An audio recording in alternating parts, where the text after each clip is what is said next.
Au quotidien cette semaine sur LMTV Start avec la Foire du Mans du 8 au 12 septembre.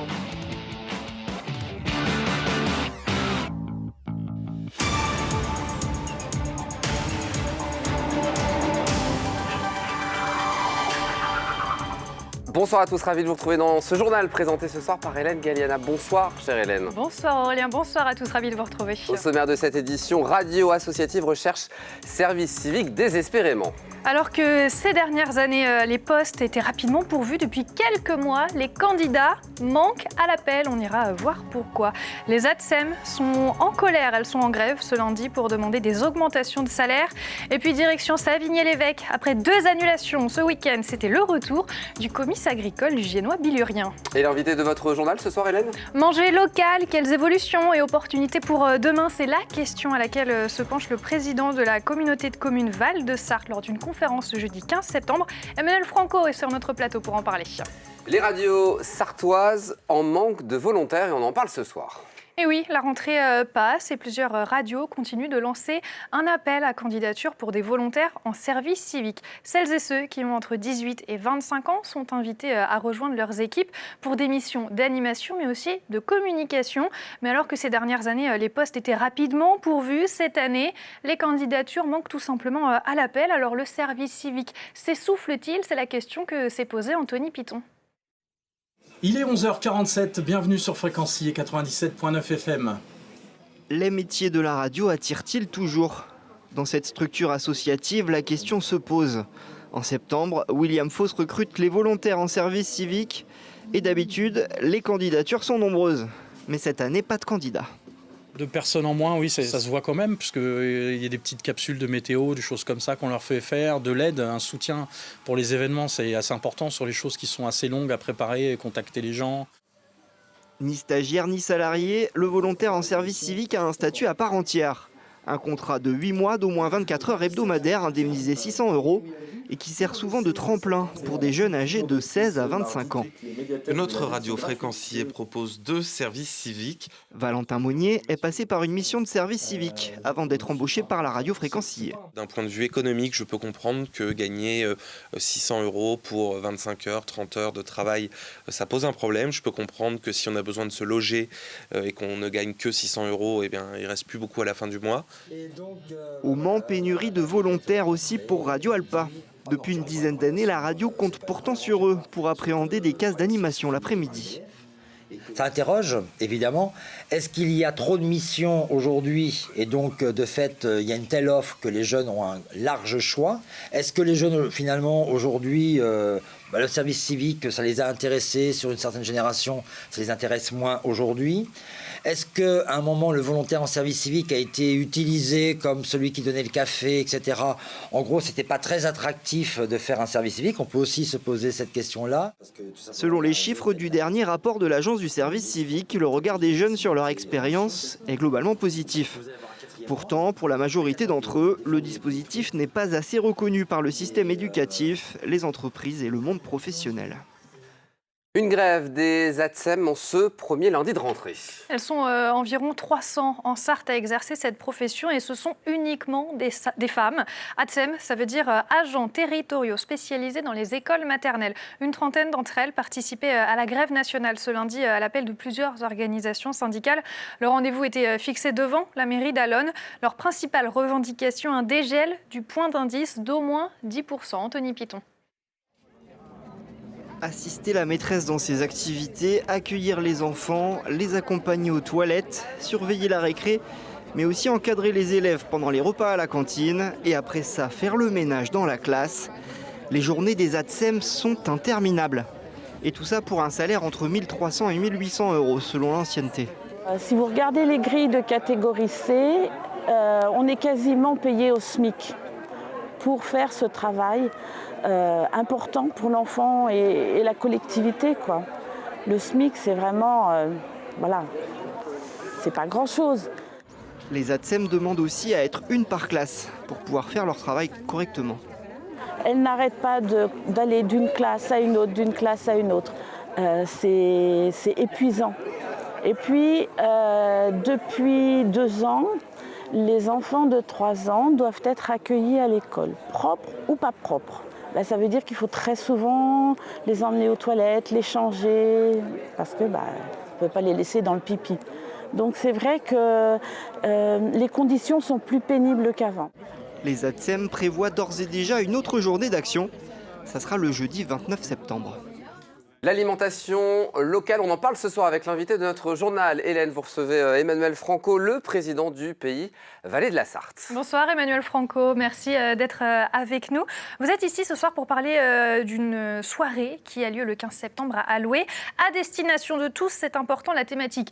Elle est assez simple, l'alimentation locale. Quelles évolutions et opportunités pour demain? Ça, c'est le titre un petit peu pompeux. Concrètement, qu'est-ce qu'on va s'y raconter?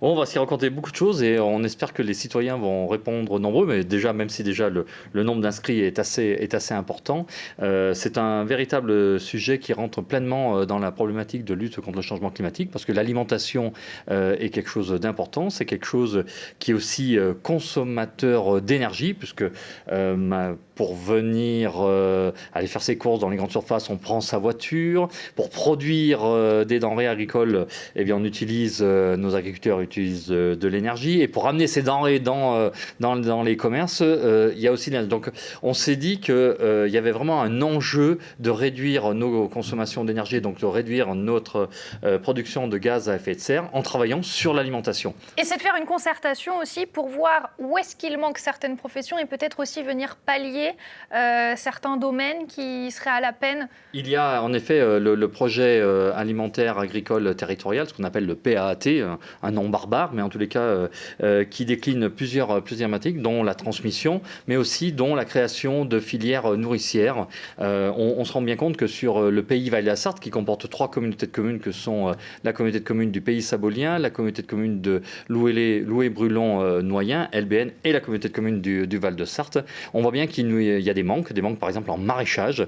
Il y en avait avant, mais il n'y en a plus trop maintenant. Il y en avait avant, ils étaient plutôt autour des grosses villes, et principalement autour du Mans, et donc on voit bien qu'il n'y a plus de maraîchers, et donc l'idée c'est aussi de travailler sur la réinstallation de maraîchers pour pouvoir travailler sur les circuits courts. Et la méthode de travail se veut aussi différente, c'est-à-dire que les habitants sont dès le début dans la concertation avec vous pour choisir comment est-ce que les évolutions auront lieu plus tard, et non pas après, une fois que le plan est prévu, on vient les concerter. Exactement, c'est vraiment une autre méthodologie qu'on a vraiment souhaité mettre en place au niveau du pays de la Sarthe et aussi dans d'autres collectivités que j'ai la chance de présider, c'est-à-dire que maintenant l'habitant, on ne va pas le voir une fois que le projet il est beau, il est ficelé, etc. Puis on leur demande une petite, quelle est la couleur de la peinture de la salle polyvalente, truc, etc. C'est plutôt de travailler bien en amont, de co-construire le projet afin qu'on embarque un maximum de personnes. Et c'est comme ça, en embarquant les citoyens, les entreprises, les associations, les collectivités,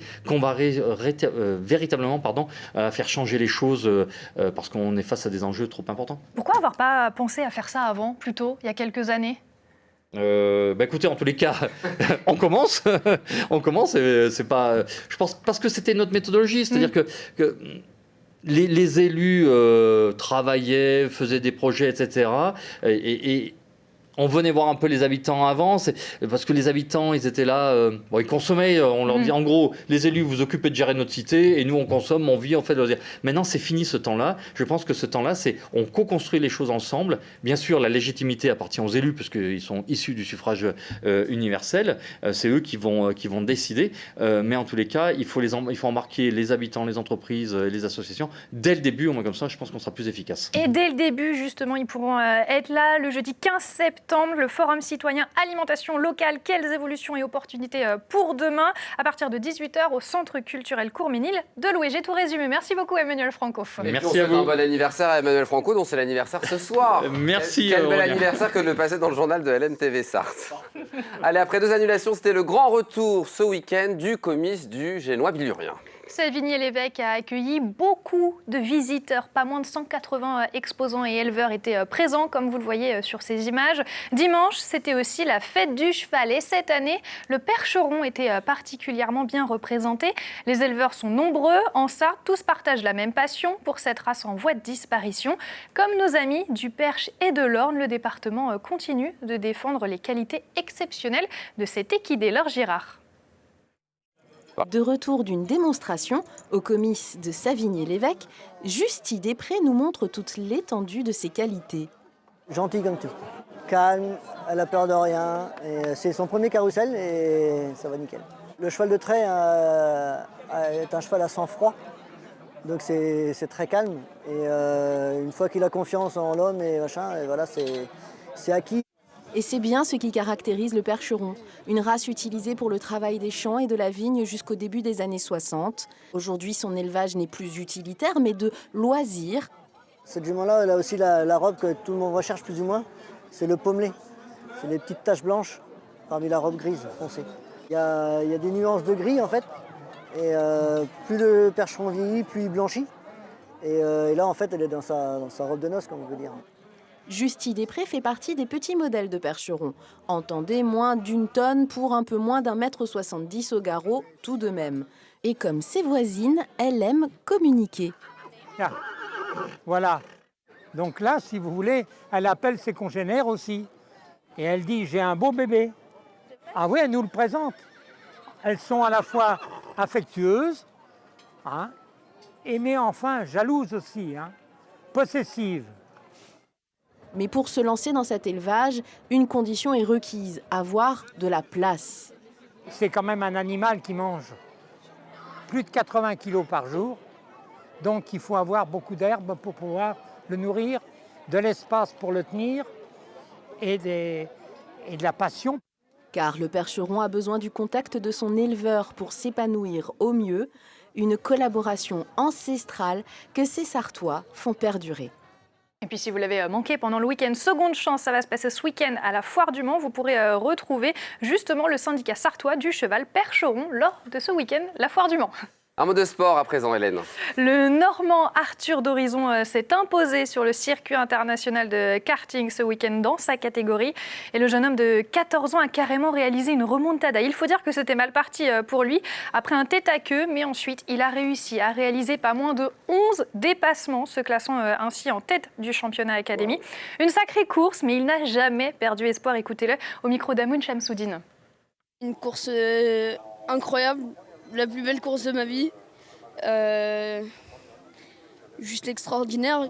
Je savais que je pouvais la gagner parce qu'on avait la vitesse et toute la course, au début on n'était pas très loin et plus ça allait, plus je voyais la victoire se rapprocher, j'y ai toujours cru.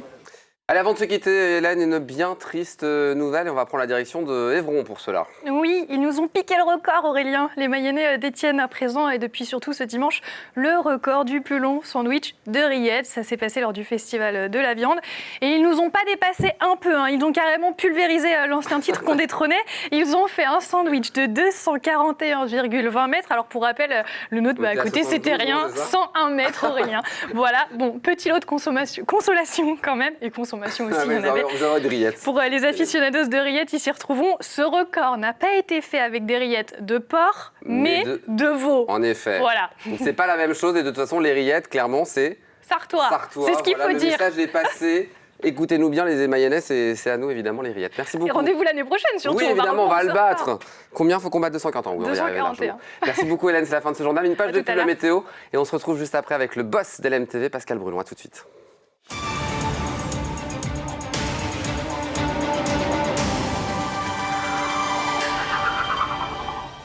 Au quotidien cette semaine sur LMTV Start avec la Foire du Mans du 8 au 12 septembre.